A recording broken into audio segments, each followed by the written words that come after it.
I got it. email, whatever the fuck. Um, I but got it. oh yeah, no, we're live. I always forget because I don't really do live shows anymore. I forget. No, we're actually we're live right now with Mr. E.M. Burlingame and Mr. Tom Luongo. There's We probably are a live. bit of a delay, but it'll be ready to go in a second. Um, but yeah, no, we were just talking about kind of your Friday energy is different from mine. Mine, I start to get like borderline manic. I get like I because I start Sunday and then just going all day every day. By the end of the week, I kind of start to get this weird like mental. The only way I can describe it is like a sprinter running through the finish line. I start to get fucking Mm. haywire around like Friday evening, and I like don't exactly know how to slow down. It's probably unhealthy, but I don't really care. Mr. Tom Luongo, Mr. Ian Burlingame, for everybody listening, you can go to the description. You can find their Twitters, YouTubes, Patreon, Substack, all that, whatever. Go pay the men. All right. Dude, it's free content. It is free for you. It's not free for them. I've accepted I'll never make a penny on this goddamn potty. It's fine. I've accepted my death. These two older men should have your respect. They're your elders. Give them some goddamn money.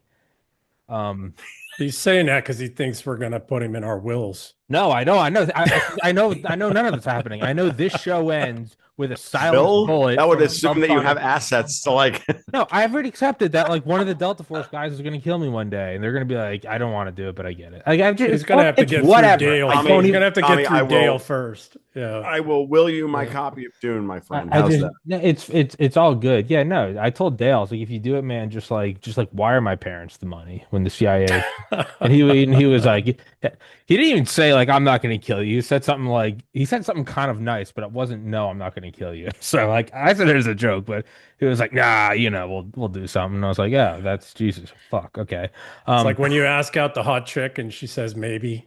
It's like, yeah, I well, didn't think I'd get this far. I didn't think I'd get this far. It's like that face you see on the guys when they finally hop over the fence to the White House lawn. They kind of have this like bewildered, like, oh my God. And then, the canines come and kill you. But yeah, so I think in general, I mean, I think the biggest shows have all been about Epstein, and it kind of still seems to be all that anyone wants to talk about, and which is good. It is interesting. I will say this: the only time Donald Trump has ever been ratioed on his own app is when he told people to move on from Epstein. And Truth Social, they're not just like, they voted for Trump. Those are Trump's people. Like they're on the Donald Trump app. So that's interesting. I've kind of been completely unplugged, and by that I mean working. But I don't mean I figure we'll just pick up from there. Tom, you always seem to start well with some energy, so you take it away. Well, I've been on vacation for 2 weeks. I should have some freaking energy, right? Um, yeah, I worked the last 2 days and then I drove home. That being said, the more I watch this Epstein thing play itself out, the more it's pretty obvious that I think EM and I had coming to the last time we were on the show together. We did this thing, and it was pretty obvious. I think that um, Trump's been rickrolling all these fucking people. I just think that that's what we're dealing with here.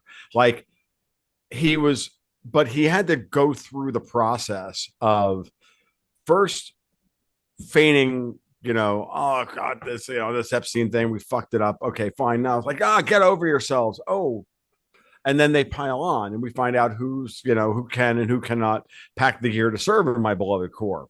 To quote Gunnery Sergeant Hartman from Full Metal Jacket. And that's kind of where we've been. And then we watch the last 24 hours. And I think this is where it all starts to come together, right? So, because what happened? So they tried this like this classic, like dumb Wall Street Journal letter that was clearly written in AI with AI script. It wasn't even Donald Trump's handwriting. I don't know. And then he turns around and goes, you know what? Hey, after he set the table with the Epstein list doesn't exist, if any evidence that we have is we're going to have now has all been tampered with.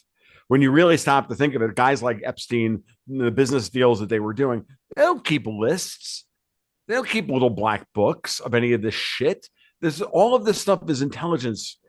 This is all intelligence work. There's no list whatsoever.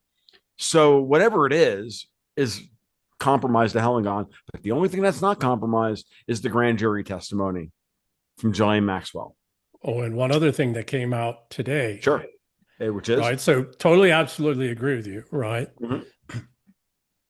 I do suspect that the whole Epstein list thing is a psyop put out under the, by the opposition years ago to Right. get us all looking at a list, very much to your point. But there are two things very much, one of which you just articulated, the grand jury testimony. The other one is FinCEN data.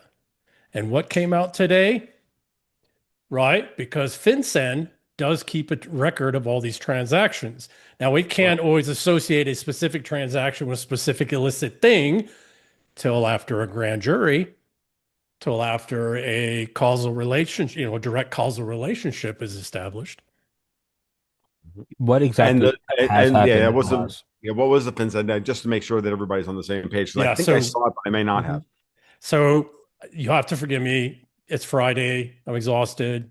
I'm having some good Italian Peronis in Yeah, Tom's honor, keep going. right? Keep going. I'm gonna get some ice cream. And because the Irish don't have good beer, well, other than Yeah. Guinness, Other right? than Guinness, Other than Guinness, maybe Harp. Harp's okay too, right? all praise Guinness, though. Come on. Yeah. But you got to get the All, Guinness in Ireland. Yeah. uh, Um, okay.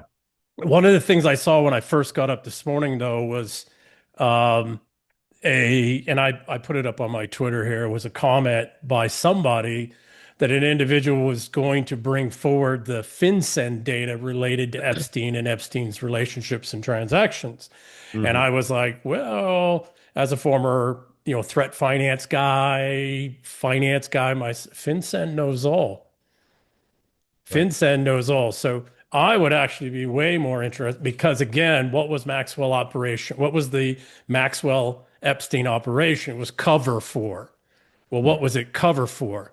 Whatever the hell shows up in that FinCEN data, which is going to go way beyond the island, way beyond the airplane, way beyond Right. all that to all the relationships, right? So I do suspect that the list itself was always trash. It was always rubbish. It was always, we've always already had the black book, as other people have said, Right. right? Hell, we had, what was it, Madam Heidi, whatever her hell name was. We had her Heidi black book, Fleiss. Heidi Fleiss, and Mhm. right. So I do suspect the Epstein list was a distraction thing right from the beginning. So we needed to get that looked at off the table and thrown away. We also needed, when you're going to go after the most powerful people in the world, the mob, you can't miss. And the world needs to know, the enemy needs to know. And your own people in your own crowd who might be disloyal because they might be compromised in some way, or more importantly, they don't want to go into a mob war, right? You got to let the world know, yeah, no, the people are the families behind me, Mhm. right? Yep. And sometimes, how do you got to do that? You got to piss the family off. Yeah. No, I'm not going to do that. And then the family's pissed, and everybody sees the family's pissed, and then it's like, okay, well, I got to do this thing. The family wants me to do this thing. I got to do this thing. Right. Yeah, no, that's it. It's all a very good point.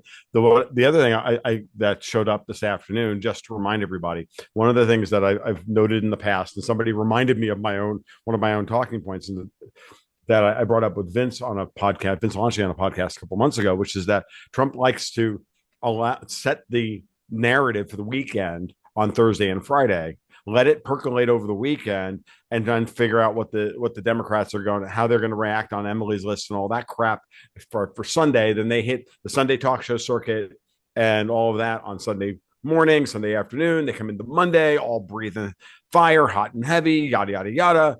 And then by Tuesday, he's dispensed with that, and then he moves, and then he shifts the Overton window for the next Thursday. Well, what's he been doing for the last 24 hours?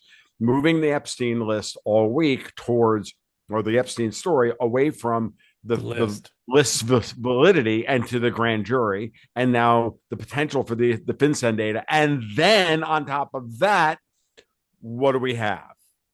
We have DNI Gabbard comes out and just releases a memo about an hour ago, which says, hey, oh, by the way, we're going after Obama. Also, all those rumors that, people like John Solomon were putting out about a week ago saying, look, he's going after Obama, and Clapper and Brennan and Comey. Well, they fired Maureen Comey this morning or last night, right? And now DNI Gabbard says blah and drops this bombshell at the close of business on Friday afternoon. The firing of Comey also possibly reopens the entire Diddy thing. That too. Well, so, right. But what's really interesting about this is that creates a fork in the road. What do the Democrats do? Do they continue to push onward with the whole Powell? And then we've got all of Trump's stuff about trying to prosecute Jerome Powell at the Fed for fraud and all this stuff. And that's all kayfabe too. We can get into the Powell thing. It's very fucking obvious. Yeah. But you have that happen. The Democrats don't know whether this shit will go blind. Right. They don't know whether they should pile on the Powell thing. They should pile on the Epstein thing, which they're already caught with their fucking pants down on. Or should they have you seen all the stuff related? Ring fence the fucking the Brennan Clapper, Comey and Obama thing. Have you seen all the stuff coming out concomitant with all this about Israel and Epstein? And now the strike on Syria? And how that's having a fundamentally different reaction in the informational space than the strike on Iran. Right. What is that? What has actually happened? Go ahead. So go ahead and throw that in. Again, to your point, it's when you are okay. I don't know this personally because I've never been able to accomplish it in my own life. But the 3 guys I know in history that want to fight with a woman say this is how you have to do it. All right. Okay. All right. Okay. They all agree in this. You're not going to win her on the points, so you got to get her conflicting points and put them out there so that she has to argue them herself. And then she's got to pick one over the other one. They got to be equivalent, though, right? They got to be equivalent level stuff. And in her choosing one over the other, she at least invalidates half of her argument. And in reality, she invalidates both. Right. Now, again, I've never won an argument with a woman, so I can't say this from personal experience. But the 3 guys in history that have, they say that's what you got to do. Right. And what are we fighting now? We're fighting the estrogens, who are all about narrative and narrative crafting and manipulation and deception. So how this is also the same in the intelligence space. How do you cut through deception that's really sophisticated and has got people behind it and power blocks behind it? Right. You get the factions that are supporting the different parts of the narrative to have to justify their factional's position in that narrative. And the only way to do it is to invalidate another.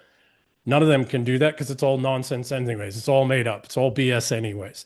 Or it's covering some other things you don't want to be seen. And the only way for you to defeat their position and highlight yours is you're going to give away what you did, because it's the only way you would know. Your complicity in it is the only way you would know that the other person's position is fake, in that invalidating your own position. Yeah, it's a fascinating point and a fascinating way to look at all this. And it's funny. My first thought about what was going on in Syria and in Israel and with Israel is that since the 12-day war ended, the first thing I said was we're going to watch to see who reopens the wound. Okay, and almost immediately, both Israel and Iran, through the Houthis, were throwing shade out. We're throwing shit out there and trying to get stuff started. The Israel and Syria, the Yemenis bombing Israel for what they're doing in Palestine or what they're doing in Gaza, and I'm like, and I'm just keep looking at this over and over and over, going, look, one British puppet is accusing another British puppet of bombing another British puppet in order to justify why they need to bomb. Like it's all just the same fucking crap. One British puppet, the Houthis, are bombing another British puppet, the Israelis, because they're pissed off, but the Israelis are attacking another British puppet, Hamas, as justification for why they needed to bomb the original British puppet. It's all bullshit. And they're doing the same damn thing in Syria. Anybody, I've never heard the word Druze before, and I've done geopolitics for the last 15 years, except in the last 6 months. And all of a sudden, the Druze are such a big deal. And now both sides, and oh, by the way, note what's going on. You have Erdogan and Jelani, who are backed by the British in Syria. You've got the Israelis backed by the British. and Netanyahu's losing his coalition. He got partners pulling out of his coalition because Davos, City of London, this is all bullshit, right? And then you throw all this together, and who are they attacking? They're both getting justified as to why they need to kill the non-Jews and the non-Muslims, which is typical of what they always do. Like the Druze aren't like really Christians and aren't really, they're a little bit of everything. So like if it would be easier if they were just like wiping out the Coptic Christians in Syria like they always do. Because that's what we always wind up with. The Israelis bombed the only freaking church, Catholic church, less Christian church in Gaza the other day, accidentally, according to what Reuters or whoever the fuck, whatever fucking piece of shit reported the damn thing, and they reported it accidentally. Yeah, we accidentally on purpose. Like they always do this shit. And like at the end of the day, this is why I'm like over both of them. So I don't give a shit about either Israel or Iran and their bullshit. Like I'm just violent Punch and Judy show. Really what it is. It's all a show. It's all a violent Punch and Judy show. And truth of the matter is, and it's all designed to try and get Trump to go in and do something dumb. Well, sadly, it absolutely yes, right? Yes. Right. To give factions in the United States, the justification to do power plays to force him into something and us into something, not just him, but us into something that we don't want to do. Absolutely. Right. The problem, or the great tragedy to me is that they're trying to pull on religiosity strings that are not valid anymore. Christianity's done. Islam's basically done. It's just on gas and steam at this point. Judaism, so the Abrahamic belief systems just don't have the violent crusader jihadi mentality in them anymore that isn't completely and totally, absolutely fabricated. And after 25 years of GWAT and however bloody many years after, and tens of trillions of dollars, and a whole lot of men from my generation, Gen X, to, younger millennials who fought in the GWAT and saw how much bullshit that was and didn't die in anywhere the numbers they thought we would. Because it turns out when we're fighting ragheads, we're pretty good at it.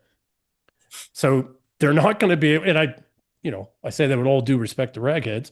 The point being is that, when you're fighting peasants is probably a better way to say it. There's not a lot of honor in that.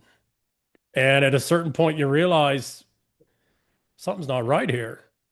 Mm-hmm. And none of us were there at all because of the attacks on the Twin Towers were attack on Christianity. Hell, if anything, it was attack on capitalism or corporatism or whatever the hell that was. So the problem is that all of this holy war shit that they're trying to stir up, they had to scrape the barrel so low to get people that are still religious. They had to go to the Druze. I thought Tom had made up a term for the Jews and called them Druze. There's actually no. So hold on, but real quick earlier. I actually don't know what's been going on the last 40 hours. I've just been way too busy with family shit. I saw something about the grand jury or whatever. Yeah. I didn't know anything about FinCEN. What did you say about Syria? I haven't paid attention to any of this. Oh, they just bombed the military headquarters. The Israelis bombed the military headquarters. Okay. By the way, Jelani's not even in the country. In Damascus. Okay, no, I did see that. Okay, never mind. And Jelani's not even in the country right now? Right, because he got word of what was going to happen and got out. So again, Ian, I want to throw something else into the hopper. Look at how Trump is handling. This is to a point that you made when you were on with John Cullen, right? I threw that podcast at nearly every one of my detractors that I've been dealing with for the last 2 weeks because that one was outstanding. Okay, thank you. It's Tommy's and fault. It was outstanding because you're watching a guy like John Cullen just sit there and go, "Wow." Right. Okay. When you do something like that, when you get a guy like that to be able to shut up and just sit back and listen, that's impressive. It's an impressive performance. So, which means that it's got a lot of truth in it. One of the things that you brought up in that podcast, which I think is also continuing to bear itself out, at least some version of it is bearing itself out, which is that Trump is trying to get everybody to waste all of their weapons and their manpower so that there's not a real over the top performance here, right? We're hearing behind the scenes that that NATO wants to drop 250,000 troops into Ukraine in order to, stabilize the situation there. Martin Armstrong is screaming about it, and rightly so. But at the end of the day, I don't know if that, I fully expect that that's true, that the Europeans want to do that. But notice what Trump did. And notice how everybody in the alt media space lit their hair on fire because Trump said on Sunday, I got this big announcement. And then his big announcement is going to send 17 Patriot batteries to the EU, which is not a big deal. And then, don't work. Yeah. Well, it doesn't even matter whether they work or not. What's important is that, one, they're defensive weapons. Two, all that's happening is, and then Trump didn't tell anybody that he was going to make them pay for it. Yeah. So you're going to send your existing batteries over into Ukraine, and then you can buy new ones from us. That's the deal. Are you kidding? That's Trump's big betrayal of MAGA. Do I see any troops on the ground? And do you think these guys are going to fight for Mark Rutte?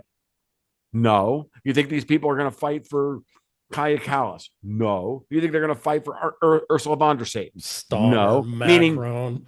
None of these people. And then Macron turns around and I love everybody who said, well, Giorgia Meloni in Italy says, I'm not paying for this. Victor Orban, all the usual suspects said, I'm not paying for this. Victor Orban in Hungary, Robert Fico, the guy from the Czech Republic. My apologies to the Czechs in the audience, all three of you. And France, what was France's response? Oh, you should buy the weapons from us. Because that's what Macron has been angling for the entire time, to save the friggin' French economy and to create a centralized tax and spend authority from the European Commission to then launder all that money out of the European Commission into France's coffers. Meanwhile, he's trying to move into northern friggin' Italy through the treaty of making good on the Treaty of Carinale, because Mattarella, as the president, won't leave. He's 83 years old, for fuck's sake. It's like Joe Biden is running Italy. Because he's overstepped his bounds and he's running an EU puppet. Yeah, he's an EU puppet. So here's the thing. The divorce is happening. We're rapidly getting to the finalization and the signatures of the papers, right? Division of assets, all of that stuff's pretty much been worked out. I just don't want her on the other side because she's a mean, vindictive, cruel bitch, and she's not going to be bankrupted. So she's still got some assets and power and relationships, and there's still some disloyal people in my own house. So I don't know. Maybe I convince her and her people to go fight a fight that they can't fight, because trying to take it on is going to get their own kids to tear them out of power. Maybe her own kids that she took from me in the divorce are going to turn on her if she tries to send them away to war. Maybe they're going to go, you know what? Maybe dad was right and I want to go live with dad. Well, the other thing, and here's the other thing. Now let's bring Powell into this. Yeah. Right? Because what Powell's done has drained the Eurodollar system to the point of they're all talking openly now existentially about what happens. This is the Bank of fucking England is talking about this. About what are they going to do if the Americans don't open up swap lines for us in a dollar crisis? I'm like, I told you this was coming the day after synthetic LIBOR ended back in March, right? So they will open it up. They will, but they're going to open it up in the condition that certain American assets that are being held hostage in various ways are going to be surrendered back to American banks. There's that. Right. There's that. And also, they're going to pay 50, and they're going to pay 50 basis point premium for them. Absolutely, without a doubt. And you're going to articulate who's leveraging something that they shouldn't be leveraging because that's not their collateral, right? And that goes after that money we were talking about. And Powell holding interest rates at 4.5% is what's killing them. So as their economies degrade, and the only way they can keep their credits, their banking system from imploding is for all of these central banks to continue lowering interest rates. We're seeing it all the way across the board. All sitting here at 4.5%. And so now let's talk about Powell. Because the more I think about what I've been saying for forever and a day, that this whole Powell Trump thing is all kayfabe. And I didn't really have anything other than inference because I didn't have a strategy here in my head. And now it's really obvious where we are because now that we're into the end of July, soon to be early August, we're 3 months away from when we would be holding confirmation hearings for the next Fed chair for the next term. Normally that happens in October. It's practically August. Now, because of Powell's term, because of the terms of the circumstances of his reconfirmation, his term's not going to end until May. It would normally end in February. But because he was confirmed 3 months late, his term is going to go 3 months longer. Now, he could step down between now and then with the amount of pressure that he's being put under. That is certainly a possibility. But the goal here was always, from Powell's point of view, while he was put in place, was to implement SOFR to get us off of LIBOR and begin the process of restructuring the banking system in terms of allowing the Treasury to take control of banking. You have all the crypto bills passed this week, which now means that we have a completely different mechanism by which to fund the country in place, along with the tariffs and everything else that's happening. The need for the Federal Reserve to be at the center of our monetary system in the United States is rapidly depreciating, which means, of course, that it's rapidly depreciating as the world's global central bank. So, what is Powell's job here? Powell's job is to be the scapegoat for the Fed's corruption. So they start this bullshit story about the Fed's $2.5 billion remodeling job, which is 30% over budget. You hand this to Congressman Stripper. I mean, Angela Polina Luna, who doesn't know a fucking thing. She doesn't even know what the fucking Fed is. She is. She's Congressman Stripper. Like, I'm not, strippers are usually hot. Not going to lie. And that's her job. And it's all to set the Overton window for the next few months. Because look, if you're going to overhaul the Fed and you're going to change the Fed's mandate away from the way it's been done, and you have a hostile financial press, which, as Mel K said to me the other day when I was on with her, she's like, the worst kind of fake news is financial fake news. Oh yeah. Right. It has been for 20 years. Yeah. Right. And so when you think of it from that perspective, you've got to sell this to a normie space that still watches CNN when they see a CNBC or Fox Business or whatever, when they want to tune in to figure. Yeah. Right. You're normal. The normal MAGA voter doesn't understand the Federal Reserve at all. Well, but they want to take it down, so they don't really care. They want it gone anyways. Right. The ones you got to be careful of is all the, the retail, and the ones you really got to be careful is BlackRock, State Street, and Vanguard, because they're not going to like this very much, right? Oh, agreed. Right, and they'll kill people. Right. But what I'm getting at is that in order for Trump to replace Powell with somebody who would be an off-the-board pick from the normal academics or whomever that we would normally put an outsider, someone like Judy Shelton, and her book is right up here on the shelf. Then you've got to prep that narrative because you've got a hostile Congress to this, because this is happening before the midterms. Like, there's not going to be a change. There's not going to have a post-midterms Congress to do this job. So they already have to have all of this in place, and they have to start the process of throwing shade on Powell. As far as I'm concerned, I think Powell is just playing the part of the patsy and the scapegoat. Oh, he's going to fall on his sword. And I completely agree that the work that Powell was there to do was done already in the last, before Trump even got back into office. His work was the done. entire time Trump was out of power. Correct. Powell was handling business. To be done. Yeah, I agree. I do want to ask you a question. You understand the guts of these things better than I do. Sure. I understand it enough to lose my shirt, right? Not that I haven't done that before. Here's one thing that does concern me with the cryptocurrency stuff. Okay. I get the mechanism, the transactional mechanism, structural mechanisms, so that retirement plans can, for all, and I saw stuff come up today about, cryptocurrencies and 401ks. Sure. And how that's, and then the conversations you've had about stable coins, and I've been listening to those as closely as I can, which is, for all intents and purposes, the new money markets, the new, Treasury markets. I get it. Sure. I get the tying that into retirement plans.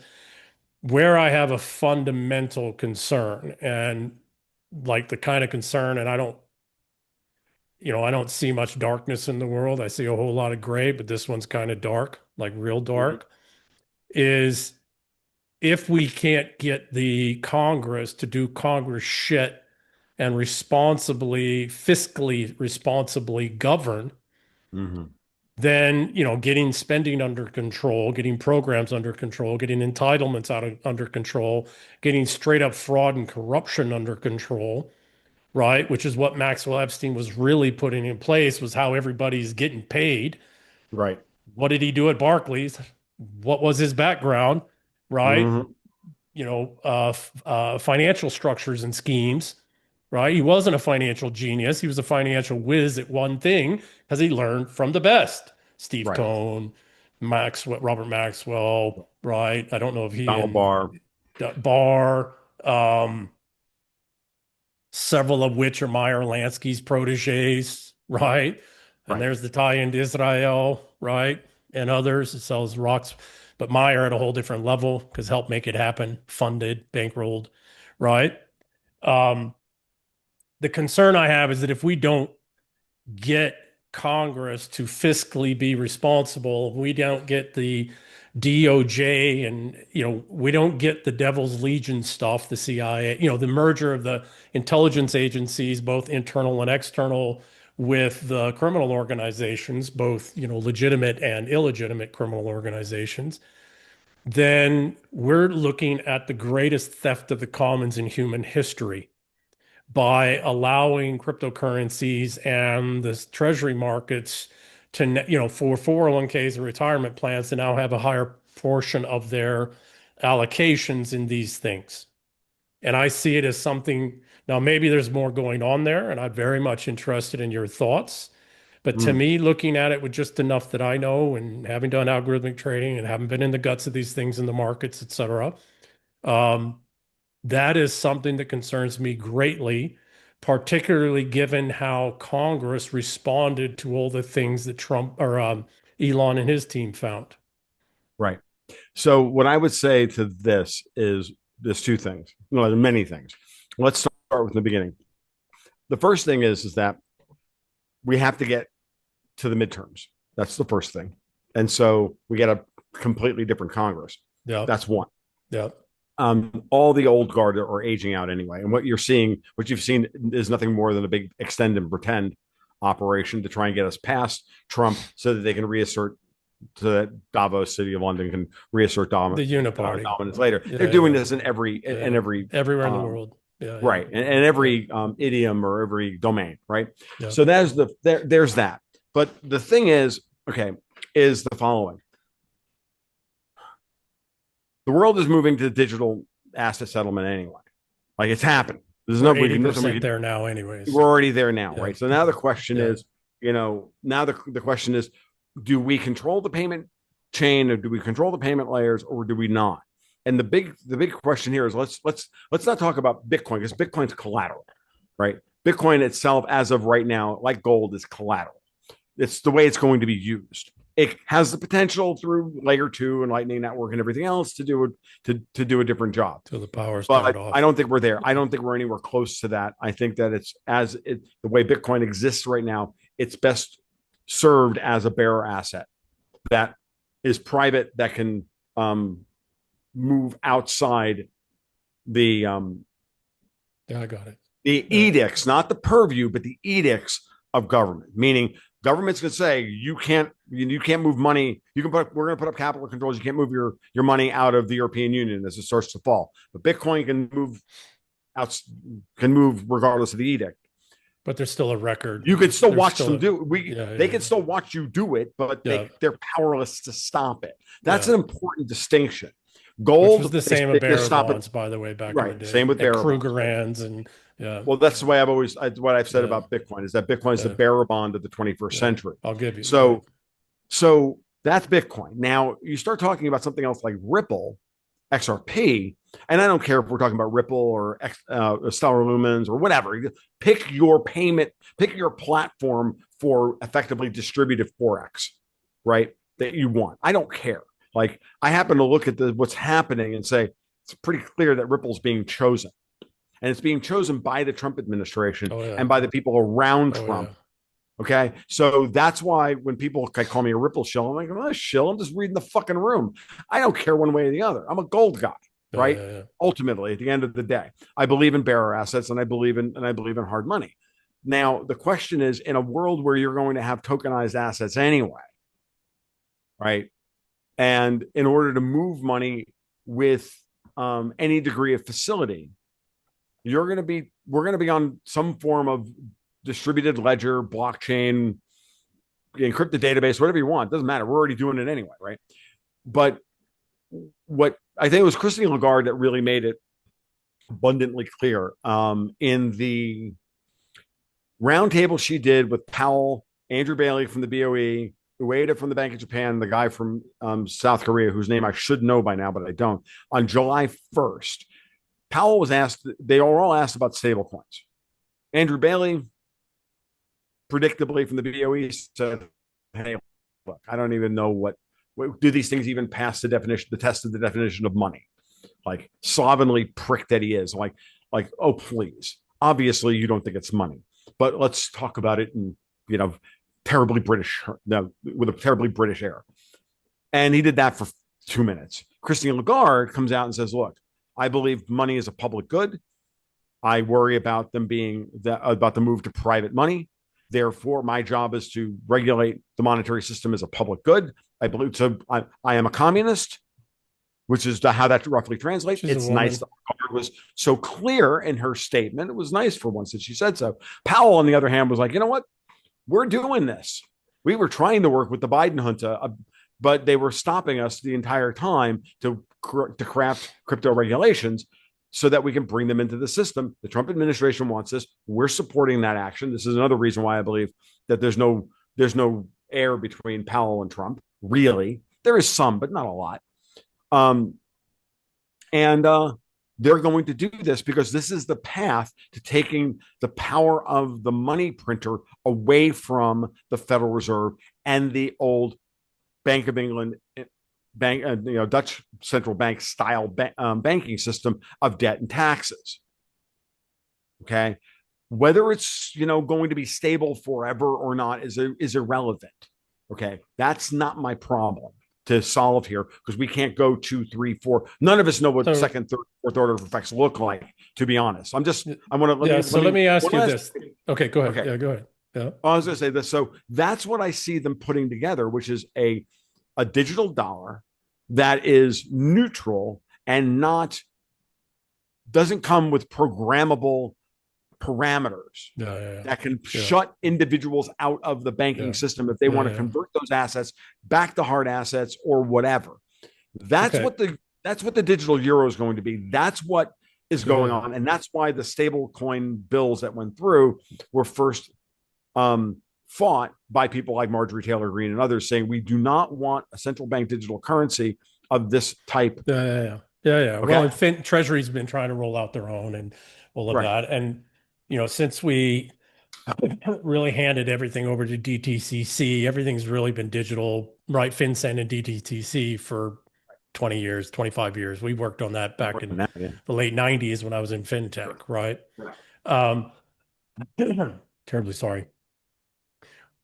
Is a supposition you're making that part of the reason this push to digital, immutable record, digital currencies that can be public, the records of which could be made publicly available, is a way, if you can't cut out the corruption because you can't remove the corrupt, if you make every transaction they do legally required to be on a blockchain, immutable, transparent platform, a way in which if you can't stop the human engagement that's doing all the corruption, you can at least make the transactions publicly visible so that people can go, that went to there and went to there and went to there, and here's who touched it. Is that a supposition you're making?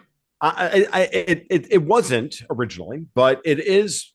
I wouldn't say it's a perk because I do believe in financial privacy, right? But dude, Monero exists. pirate chain exists. There's plenty of Oh yeah, wholly private Oh cryptos. If yeah. you want to move money around, Oh like yeah. let's not kid ourselves. There's guys could do it by ham radio now. So Yeah, yeah, exactly. There's yeah, yeah, digital mobile radio is an amazing platform. yeah, FYI, for those and anybody who is interested in such things, you yeah. should be.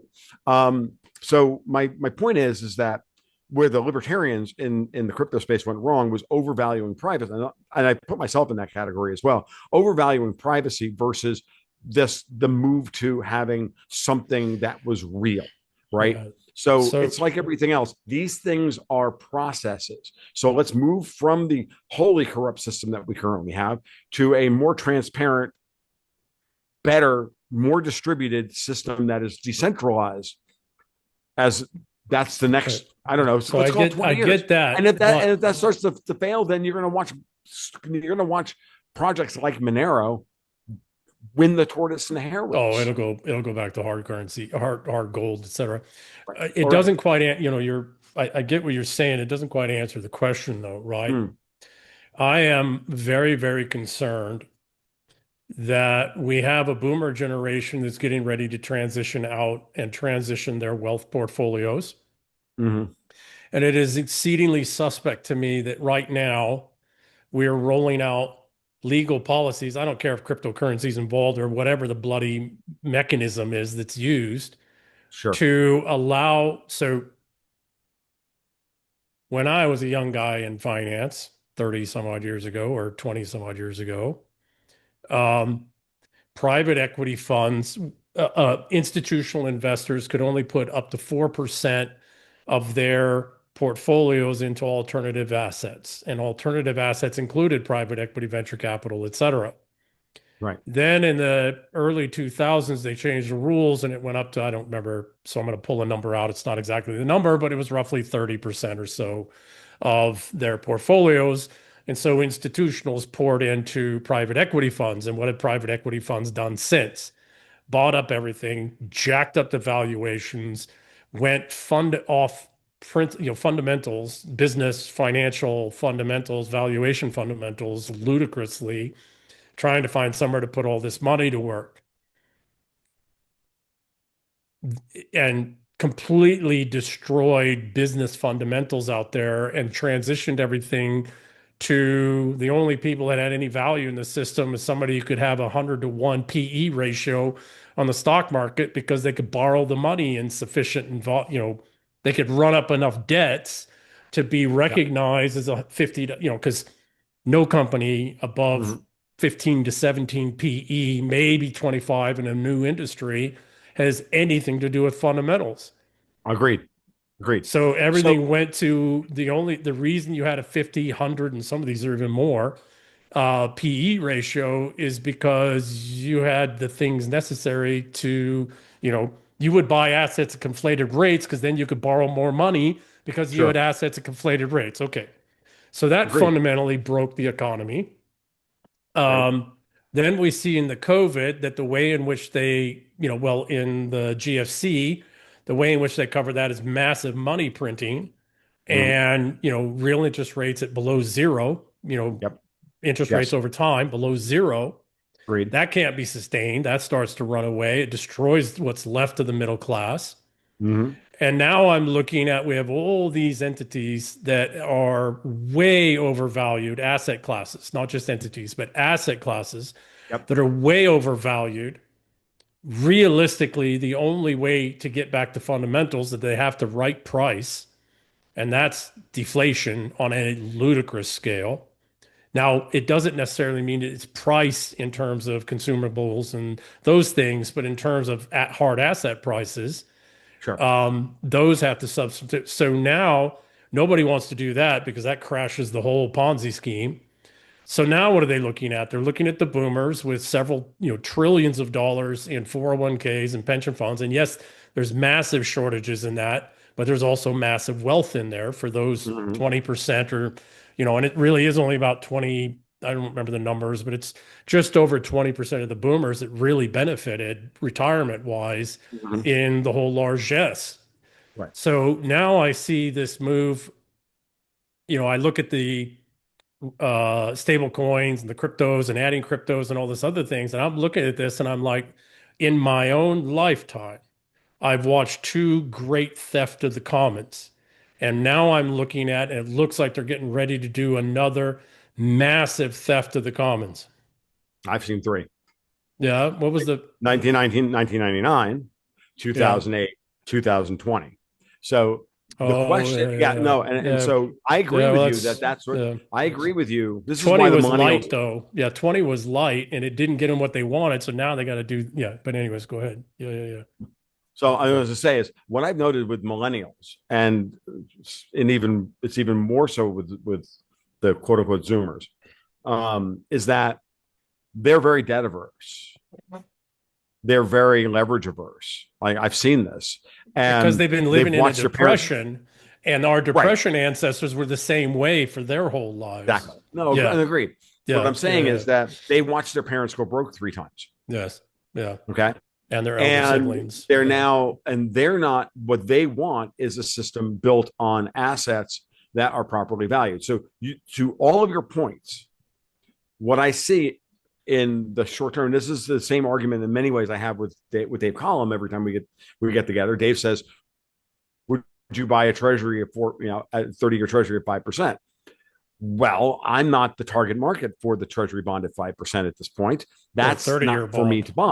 Or the 30-year bond. I'm not buying the 30-year bond, but I'm not the target market for selling that debt. Pension funds, insurance companies, and everything else are. So they're showing up that it looks to me like they're buying them at these prices. So like it or not, Dave, this is where things are. And this is what I keep saying to them. This is the same problem that you have. We have one or two options here, and this is what to all the points that were just made. Let me take a deep breath and talk about it. That's Friday. First thing, just chit chatting. Oh no. This is a very important core point there. So I'm not. Don't get me wrong. I'm not. No, you're right. Yeah, and we need to talk about this. But I got to make sure that I present it well so that we understand it. There's two things. There's two aspects of this. One, think about what I just said earlier about Trump and the Fed. I think he firmly wants to reform the Fed back to its original pre-Banking Act of 1935. Totally agree. Now, what does that do? With tariffs, the return of community banking and all these others, and the potential for the return of community banking is to lower the leverage within the system by destroying the Eurodollar system which is the primary engine of all of this really cheap money and the deficit spending. So again, to your point about and asset price inflation or cost inflation. Exactly. All that's downstream of the ever lowering of interest rates down to eventually zero. And now we're starting to watch.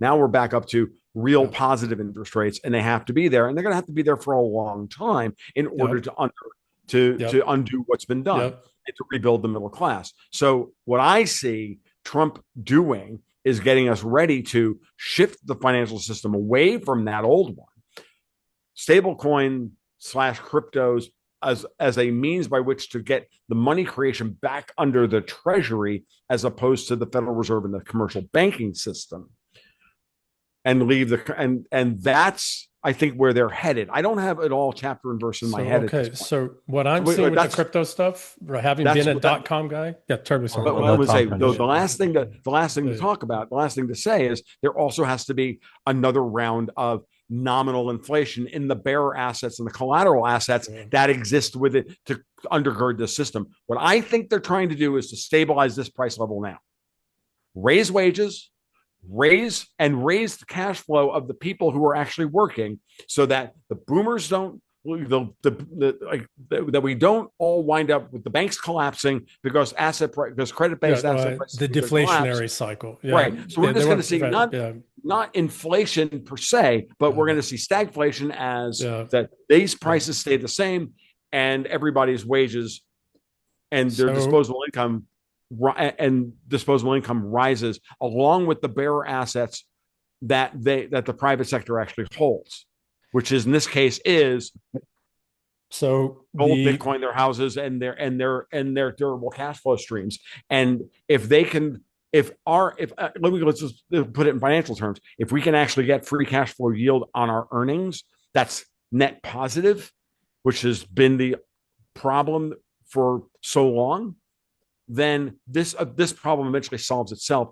And the mechanism, and what you're trying to do now is take the power away from those who have driven free cash flow yield on the middle class negative. We're trying to turn that positive. We're trying to take away the power of the people who actually bankrupted us all in the first place. Yeah. Okay. So does that make sense? Yeah, no, it does. You can be skeptical of it. I'm happy to be skeptical. Yeah, no. I think that I think that for the elders in the room who are, gone in the next 20 years, and I mean like dead, because age-wise, yeah. I think that's absolutely what they're trying to do. I also see, however, with this whole thing that came out about cryptos and 401ks, et cetera, today, that reminded me very much like the 1994 Banking Deregulation Act that led to all the frickin' .com lies and fraud and corruption. And, that was the first massive theft of the commons where, Agreed. right? And so when I'm looking at this, aside from the stablecoin stuff, aside from all of that, I get that. That's infrastructure stuff. Right. That's disintermediating markets so that you have more of so you don't have I don't want to say completely parasites, but you don't have a siphoning off of of a sizable portion of value to somebody who's just doing a transaction. This goes back to the PayPal guys. You're getting rid of the middleman. It's disintermediation, right? Yes. Something I've been about since, the 90s, right? Particularly on the finance side. So I think that's positive. But on this, I watched it twice now. Again, with the 1994 Banking Deregulation Act, and then the changes that came out of that, which allowed institutionals to invest in higher amounts of alternative assets, which includes private equity, venture capital. Glass-Steagall, which turned the banks into casinos and all that. Correct. So what I saw today was like, oh man, I've seen that twice now, and it's a setup for the theft of the commons. Why the hell would my 401k need to invest in a crypto? There isn't a single crypto out there that isn't a Ponzi scheme, straight up by definition. What the hell does a crypto manufacture or create or produce? Well, let me put it to you this way. I can answer that with both of these assets. Both of the assets that I've talked about, and I don't talk about the rest of I'm not talking about the rest of the crypto space. Just the two assets I talked about earlier. Let's start with, I can make a value proposition easy for Ripple. Ready? What's the valuation on the British pound? The British pound's value derives from the fact that it settles 30% of the world's forex on a daily basis. That the financial markets, that the financial intermediation of foreign exchange runs mostly through the British pound and through British banks. Okay? Ripple is literally the new GBP, Great British Pound, in that respect. So since it's a static supply of Ripple, now you can always argue that it's a scam. Ripple's a scam because they printed all the tokens up front and they own them all and blah blah blah. I'm leaving all of that aside and just talking about the attributes of the system itself. So again, happy to distrust Ripple Labs, XRP, and all of that. Happy to talk about how it can fail and how it can be used to rug pull us all. Not going to argue that point, but I can make the argument right here, right now, that as they are one, blessed by the American government, and not only the American government, but the Japanese government and other governments, to then be the bridge network that replaces SWIFT and the traditional ACH wire transfers and all that stuff can all be done on Ripple. And it can be done with tokenized gold. It can be done with tokenized silver. It can be again, all of that stuff. Structural stuff. There's the value of the token. The value of the token itself is based on the fact that people are using the token, and there's demand for the liquidity token, which is the intermediary token between, for example, the US dollar and the Turkish lira, for example. That's Ripple. Easy. Bitcoin is tokenized fucking energy. No different than freaking aluminum. No different than gold. You have to burn energy in order to create Bitcoin. Fundamentally disagree with you there. And this is actually an argument that I've heard you put forward very many times. To me, commercialization of energy to create nothing but speculation in an artificial synthetic thing that doesn't exist when the power's off is total and absolute make-believe. Now, if people buy into it and they agree to it, got it. But here's the thing. I'm looking at these things and I cannot see any of this but Fiat 2.0. I understand the criticism, and I'm going to tell you just two things. One, I agree with you that Bitcoin is vulnerable when the power's out. That's one. Two, I believe in competition, and I think that bearer assets, that everything should be in competition with something else. So therefore, I like the idea. I don't think Bitcoin should win the collateral war. I'm not a Bitcoin maxi. I get shit on by Bitcoin maxis all the time for being a shitcoiner, for making this exact argument that no, dude, gold and Bitcoin should be in competition with one another in this respect as the collateral asset for any new monetary, for any real I agree with you there, any return to a bearer asset based monetary system with minimal leverage, with proper price discovery based on the proper pricing of risk, which is what interest rates are. All right. So as a structural thing, a mechanical structural thing, I get it. I actually get Bitcoin in that context. Right. What concerns me is, and I'm this writer, philosophical kind of guy, right? Sure. What concerns me is that the only way that fiat worked is people had to believe and make believe. And the only way in which Bitcoin works is we've got to all believe in more sophisticated make believe. And that concerns me because you're setting people up. And specifically this, okay? And and having the conversation with you, I don't think I could have it in anybody better, okay? Fair. There's that statement, and I can't, paraphrasing, but those who can make you a believe in the absurd can make you do anything. Voltaire. Sure. Those who can convince you of absurdities can make you commit atrocities. Right, there you go. The counter argument to this is very simple, and it's very simple, which is that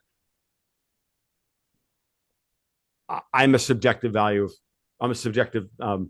of value kind of guy.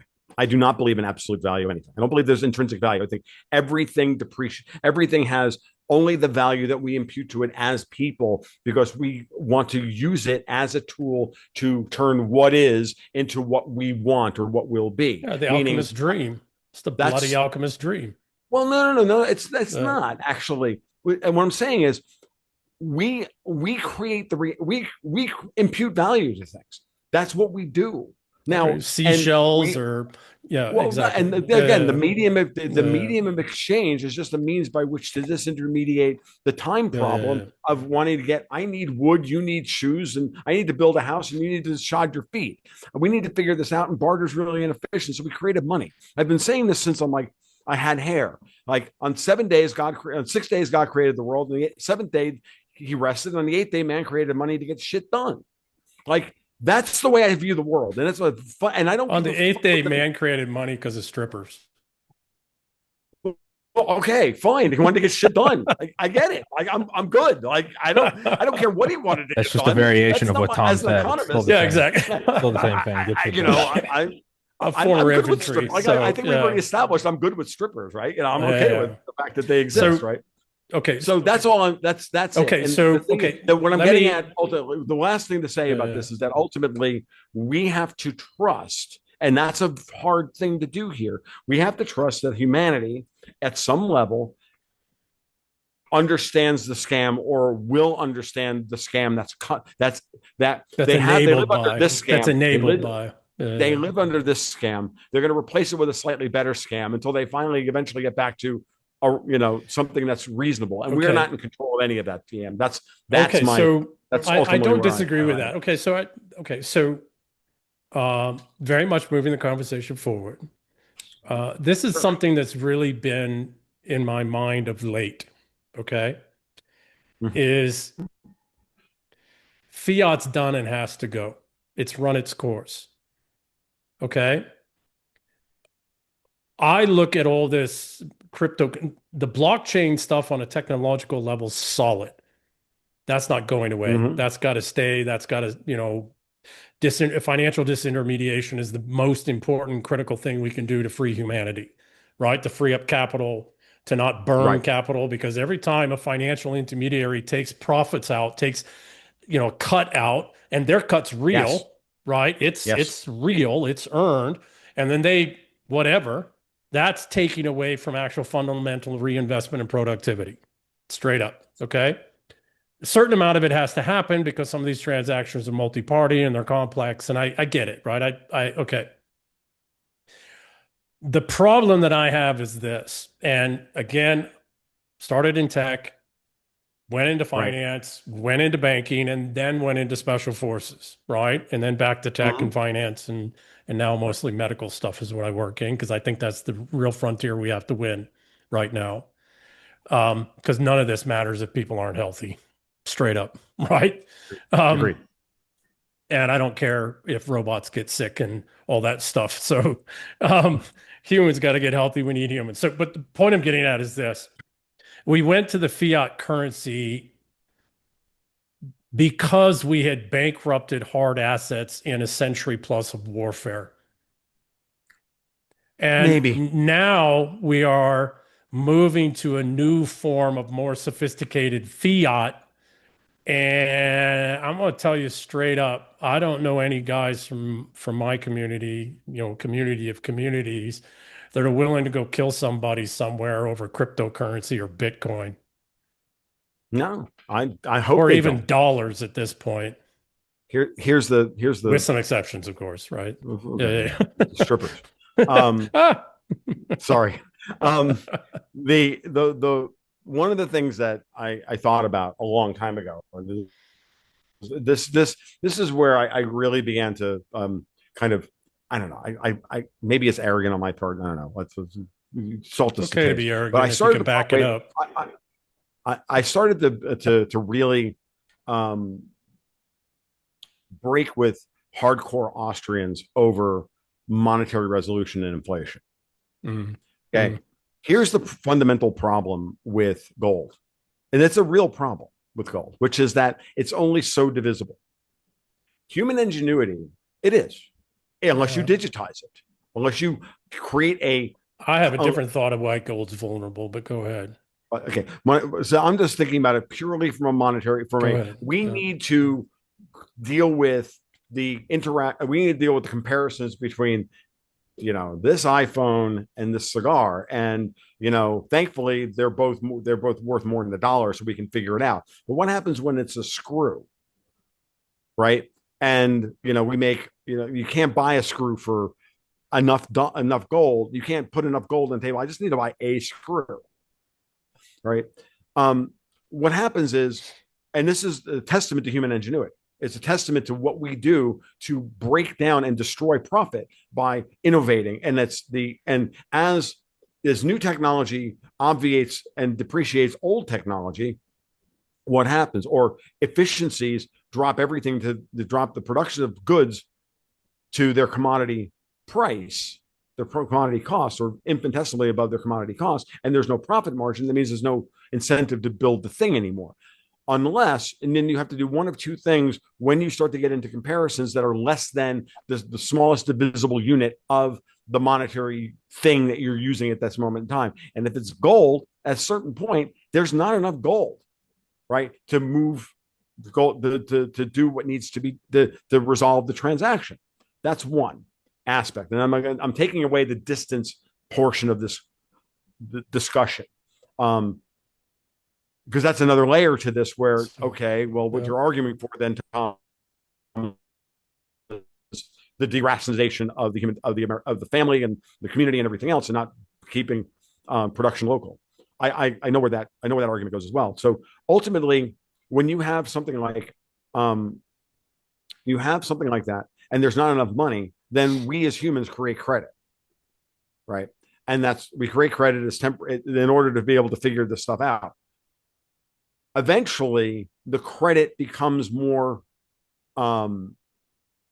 liquid than the actual underlying asset is. And eventually we choose to trust in a high trust society. We choose to trust the credit more than we trust the underlying asset, because the underlying asset doesn't help us on a day-to-day basis to get shit done. Again, why did we create a medium of exchange? In order to deal with the temporal displacement of wants. That's the fundamentals of commerce.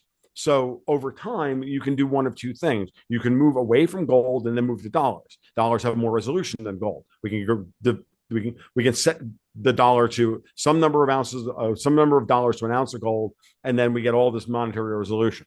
Okay, then we're so friggin' good at innovating that's no longer good, and now we're dealing with the pennies going away.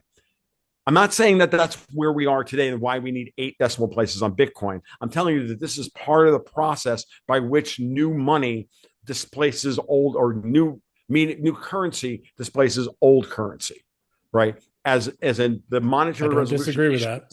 I don't disagree with that. So that's part of it. Now, what it does is it empowers an entire class of fuckwits to come in and become the fucking toll booth operators in the middle and steal all the wealth. Because what we really are on an annualized basis, we are no more than 1 or 2% in real terms profitable with our time. And only in the era where we have oil and property rights and sound money were we ever able to get the 2%, no less 1%. And these motherfuckers are taking at least 90% of the fucking profit and rolling it up to themselves. The laws of the conservation of energy still dominate all freaking things, right? Bingo! All fucking things, okay? And one of those energies that we are done expending for tech bros is violence. Yes. Right? Yes. See, it's one thing to have the most dangerous, self-controlled, dangerous men, and some women too, but really the dangerous men in a society willing to fight and kill and protect, right? Specifically, because that's what that's about. Right. We've got our own psychopaths and sociopaths, and we handle those the best we can, etc. Right? And sometimes we channel them the right way. Maybe Billy Wall or somebody like that, right? Or maybe your friend there, Tommy, right? Well, Billy Wall was Dale's mentor. Yeah, so Billy Wall used to haze him. So, and no disrespect to Billy Wall, legend, right? Absolute legend. But the kid wanted to kill people when he was 12 years old. I mean, just self-avowed. So, right? God bless him. Right. But the point is that we've reached a place where the estrogens, male and female, think that because they have some asset and some ledger that we're going to go keep protecting and killing them. Well, how's that going in the big cities? How's that going in the United Kingdom? We're done. We're done. Yep. Why the fuck would I go and kill somebody for you? Now, if you have wealth and you are putting that wealth to work and building a middle class, that thereby helps raise up the lower classes. And some members of my family might be able to participate in that. I'll go kill for that. But that's not how these fiat and digital complex fiat financialist systems work. No. Right? No. And the problem is that it worked up until about 2012. And the GWAT bros started to realize, wait a second, there's actually a meme out there about 2001 to 2011 GWAT guys, and then 2012 to 2020 or whatever the hell it was when they finally cocked out of Afghanistan, right? It's got the golf players, Tiger Woods, and then the big heavy, the cigarette smoking John golfer. Daly. John, yeah. It's a great meme, but it's a much deeper comment. It's like, around 2012, the world's, again, mostly us European and European descent men said, well, and a lot of South and South American guys that are a part of the services as well. So a lot of badass Hispanic motherfuckers out there too, and Latins, and I don't want to take away from that. But around 2011, 2012, we realized what Smedley Butler did. This shit's a racket. Yep. What the fuck are we doing? Yep. And maybe we don't do this anymore. And I'm telling you, without exception, even the guys that are still in the work, even the guys that went over the fence, if you understand that reference, even those guys are like, yeah, I'm not dying for that motherfucker. I'm not killing for that motherfucker. We ain't doing that for crypto. I'm not fucking going to go over some part of the world and kill somebody for fucking Bitcoin. No, no, Right. and agreed. And I think that's also, I mean, that's the argument that I think the Bitcoiners are actually making, is that this is the opportunity for us to regain control. And I think they're a little naive, mind you. Don't get me wrong. I'm not, but my point is I do believe that, the same way that, libertarians in the 70s and the 80s were angry that gold was removed from the monetary system. The Bitcoin guys are the new inheritors of that same basic ethos, which is that they would like to get back to a world where value for value matters, not value for. That's not what I see, though. What I see is they just want to be the new financialist who are wealthy for shit because somebody put some GPUs together and processed some fucking bullshit software program. I think there's a lot of those people. And now they want to be the new, Gilded Age motherfuckers. I ain't gonna kill for you. No, Might kill you, right? So this is wait. I understand. I understand that there's an aspect of there's an aspect of number go up shit within crypto, which is enormous across the board. And most of the crypto is just like the .coms of the 90s and 2000s, right? So this, I want to, not to go down the negative, because there is value there. I do see it. I see it as a technical guy. I see it as a fintech guy. Sure. I see it as a geostrategic guy, not just the managerial class, but the sport of kings kind of guy. I do see the value. Okay. What I don't see, and this is what I really started long before the crypto stuff, okay, with algorithmic trading, when I got into that 2006, 2007, okay? What I saw in algorithmic trading is that, computational capital, or algorithmic capital is what it's called right now, is that we were making money on money, and the money that we were making, and yes, it's fractions of a penny, like we might have made 1/12 a penny per share, but we were moving 20 million, 40 million shares, and we were doing it in 40 milliseconds, and we might be able to do that 2 or 3 times over a day, different markets. Okay, anyways. And this is back to the, late 2000s. What was I seeing already then? What I was seeing is that there was absolutely zero feedback mechanism from that back into the actual economy. Right. And not just on the capital earned that was being siphoned off, but more importantly, on the business informational side that normally it ties into functioning healthy markets, because functioning healthy markets are not just a pricing mechanism, they're a decision mechanism where new productivity, energy, focus, and where reinvestment goes.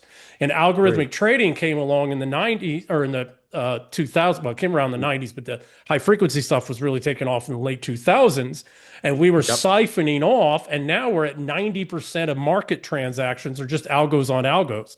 Very complex shit, right? And sometimes I look at it just because it's fascinating as a tech, computational engineer guy, because it's all out warfare and it's brilliant. The problem is that people are making ludicrous fortunes on it that have, again, zero feedback to the economy. The capital's not coming back to the economy to reinvest, to create jobs. And more importantly, there used to be all of this market intelligence that fed the bankers, to messaging you and I've had recently, that fed the bankers so that the regional and local bankers can make good business decisions about their lines of credit, lending, who they cut off of lines of credit and lending, because there was this massive amount of market financial system information that was coming back. That all ended in the late 2000s. By 2013, 2015, it was done. It was just no reality in the markets anymore, no capital feedback mechanism, no informational intelligence feedback mechanism. And more importantly, when the hell did crypto take off? In that period of time. And I see the exact same thing. However, there's one fundamental thing that really concerns me about crypto. It's never been anchored in fundamentals, business, local, regional business fundamentals. There's two things you're describing. There's 2 points I'm going to make. One, all of that was happening during the push to zero bound interest rates where money was free. Absolutely, which was intentionally done. Of course. So there's arguments that they created the .com to steal as much as they do a theft of the commons, and then drive interest rates down because we got to keep the economy going. So we got to had to suck a lot of 401k money in, like they're talking about now, and then they did again with the GFC. Same mechanism. Okay. So what I'm getting at now is that we're not in a zero bound environment anymore. Yes. And I think, but the feedback mechanisms are already now almost gone for 15 years. So again.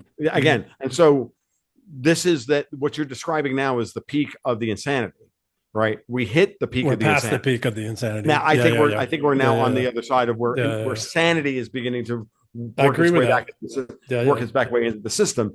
And I'll be honest with you, we can thank Powell for this because Powell's the one who said, that's enough of this bullshit. Absolutely. We're going right back. We're going to 5.5%. Well, what did he do? It forced them back to some kind of fundamentals. We're still not quite there yet, but it forced And what's interesting actually, Ian, I don't know if you've seen this or not, just to your point, what's been making the rounds recently is actually having a conversation with Dexter White about this literally last night when an hour after I got done driving home from North Carolina for 8 hours. Then we're into this conversation for 2.5, which is that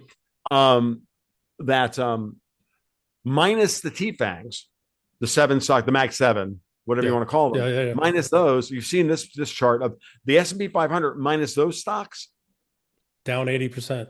It's not even that. It's just garbage. There's nothing there. No. Right? There's nothing there. That's the concern. Yes. Right. This is the concern. So what you're now looking at is the end of that, potentially that valuation bubble. And that's on it. Wait. No. I get you. I know where you're going with this. I can see where you're going with this. And So now that we're at this level, now you have to ask yourself the question: who's pumping these? This is the question that Dexter White had for me last night. Who's been pumping these up in order to make this stuff hold up, or who's pushed this into the nothing but this little hedge fund hotel, right?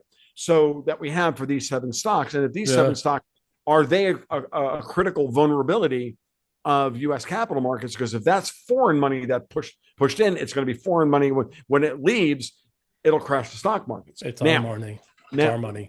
Well, yes, I know that, but what I'm saying is,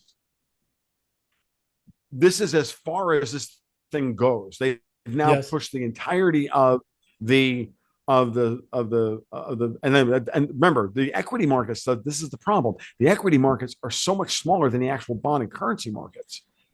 On a daily basis, and in terms of invested capital, but there's restrictions. What I'm more worried about is the sovereign debt collapse. What I'm more worried about is the sovereign debt collapse of everybody looking at debt, going, I don't want debt, I want hard assets.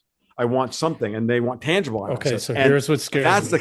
If that's the case, what we're really looking at is the potential, in my mind, of the greatest rotation trade we've ever seen, if set up properly, back to the middle class. And this, I think, is what actually is scaring the shit out of these people.